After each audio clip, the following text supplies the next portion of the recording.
Alden, geh doch mal zur Yama und teste doch mal an der Stelle. Na klar, mach ich doch. Also, wo sind wir hier? 100, 200, da. 203, 175. Na, dann teste ich doch mal.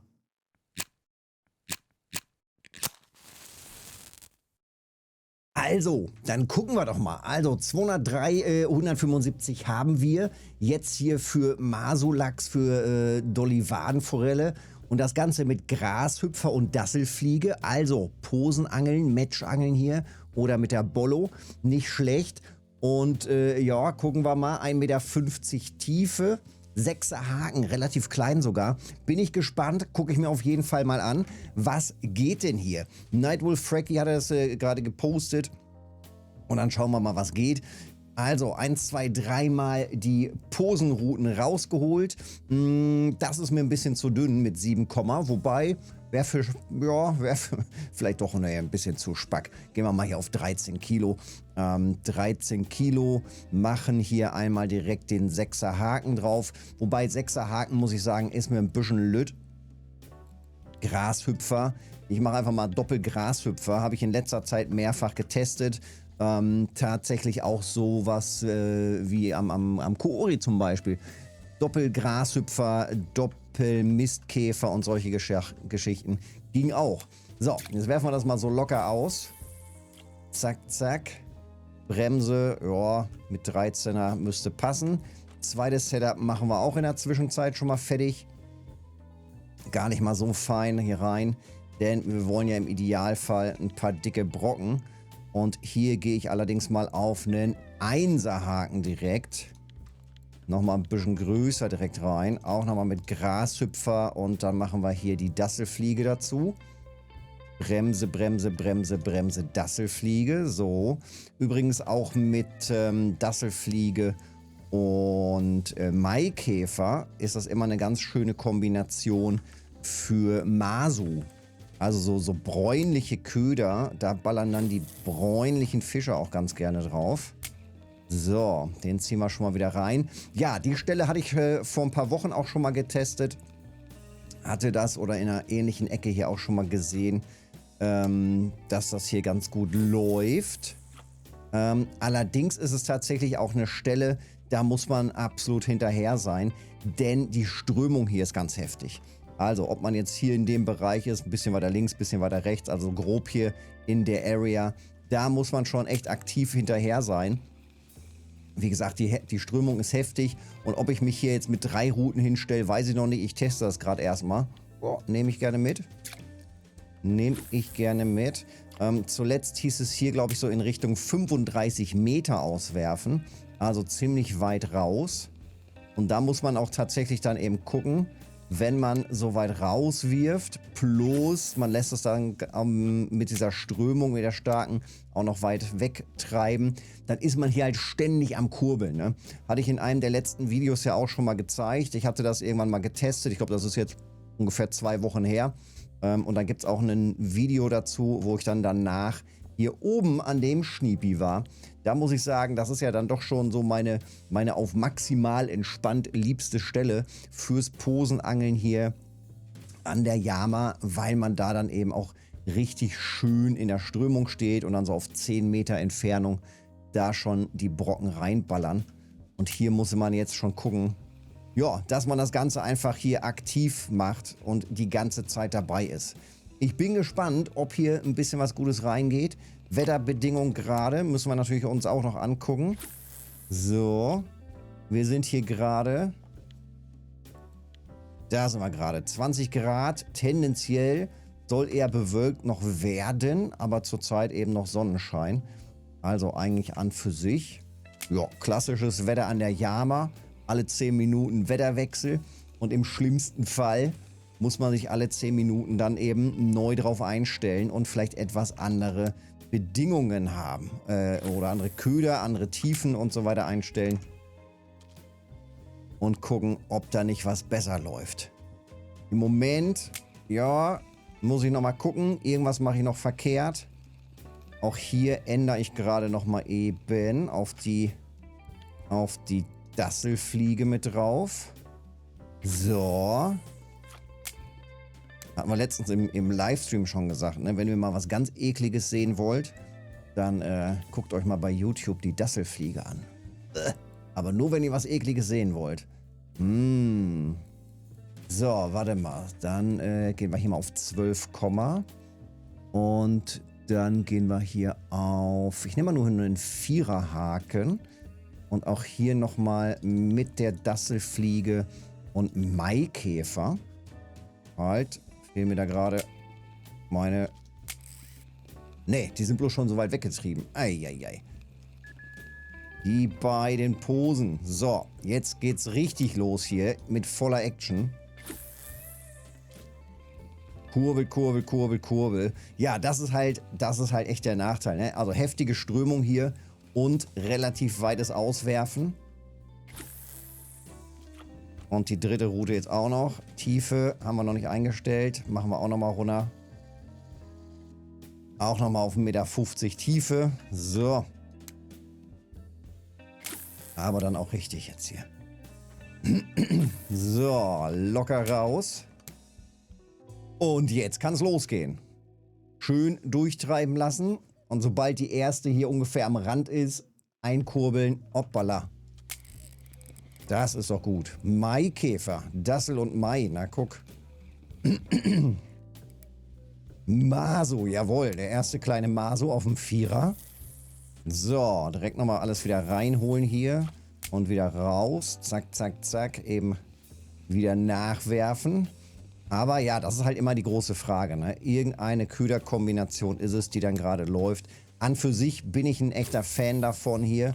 Gerade mit Matchrouten an der Yama. Es macht einfach Bock. Es macht einfach Bock. Es gehen ganz cool, also verschiedenste Brocken halt hier rein. Es gehen die unterschiedlichsten Brocken hier rein. Und man kann es eben einfach schön durchtreiben lassen. Da ist doch auch was drauf. Ja, die hat sich gerade so seitlich weggekippt. Sehr schön. Nehmen wir doch gerne mit hier. Jetzt muss aber gleich dringend die 3 rein. Die ist da schon fast durchgelaufen. Ja, Silberlachse, mehr davon. So. Aber es ist tatsächlich auch ein bisschen stressig. Es ist ein bisschen stressig. Mann, Mann, Mann, Mann. Mann, Mann, Mann. Ein nach dem anderen hier durchziehen. So, direkt wieder raus und danach um die 2 kümmern. Und zum Glück, also, zack. Und zum Glück, siehst du, war die verkehrte. Das ist die gelbe, ist die 1, okay. Und zum Glück ist die Frequenz noch nicht mal so heftig. Imagine, die wäre dann auch noch heftiger.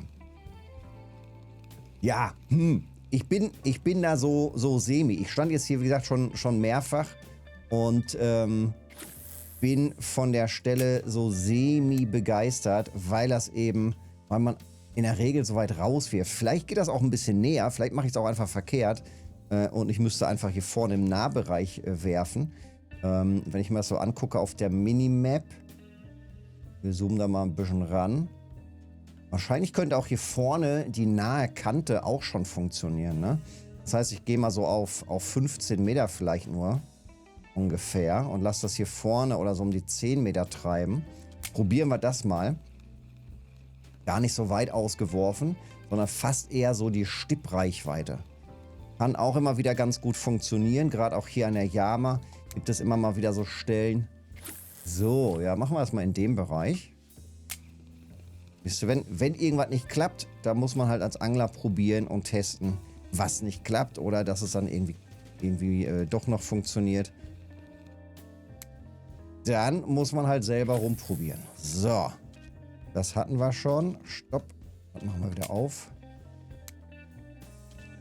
So. Irgendwo muss doch was reingehen.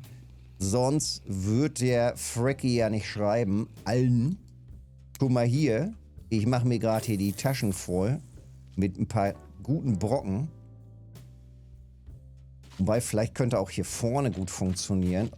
Und dann hier. Uns treibt das hier so nah gerade. Ja, ich glaube, ich stelle mich gleich mal um. Hier vorne in dem Bereich. Ja. Dann treiben wir nämlich so schön ein bisschen weiter raus. Genau in die Strömung rein. So, nochmal eben umgestellt. Und dann sind wir jetzt hier schön perfekt in dem Bereich. Und dann kommt die Strömung genau an uns hier vorbei. Locker ausgeworfen. 1, 2, 3. So. Und das dritte nochmal ein bisschen weiter. Perfekt. Und jetzt läuft das Ganze hier. Ist das hier so flach? Ja, das ist hier so flach. Das hier sogar 1,50 Meter Tiefe direkt den Grund berührt. Ist fürs nächtliche Angeln vielleicht gar nicht so verkehrt. Da könnten dann natürlich auch hier die Langnasen-Saugdöbel draufgehen. Fürs tagsüber Angeln würde ich da dann allerdings doch dann eher ein bisschen weiter auswerfen. Dass die Pose dann wieder richtig steht. Gehen wir mal so auf 20, 25 nach. Und. So langsam hebt er sich. Die müssen wir auch mal eben bremsen, sonst ist die gleich durchgelaufen. Also, ist mir tatsächlich ein bisschen zu stressig, das Ganze. Aber wenn man Bock hat, ich glaube hier mit Spinning wäre das durchaus was. Oder ich teste hier vielleicht auch nochmal mit Köderfisch. Fand ich zuletzt eigentlich eine ganz gute Kombination. 2 Routen auf Grund auslegen, auf Bachschmerle. Schön dann auf Köderfisch. Da ist doch was dran, oder? 2 auf Bachschmerle, auf Köderfisch angeln. Und da ist doch auch was dran. Nein, jetzt wirft er. Ah, dass man das nicht abbrechen kann, ey. Und da geht wieder was rein, jawohl. Auf Doppeldasselfliege. Na, guck.